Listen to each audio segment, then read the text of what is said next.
ni ofisa kutoka serikali.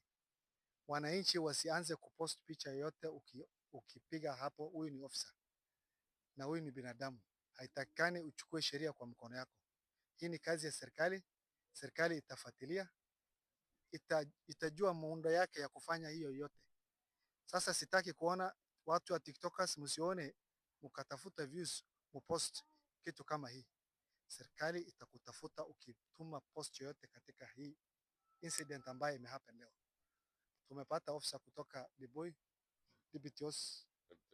Deputy OCS akakujia kwa hii ambaye ilitendeka, na yeye atatuambia vile atashughulikia, na tunaambia wananchi watulie na msikuwe na ubaya yote kubebea kitu imehappen nyinyi mwenyewe hamjui.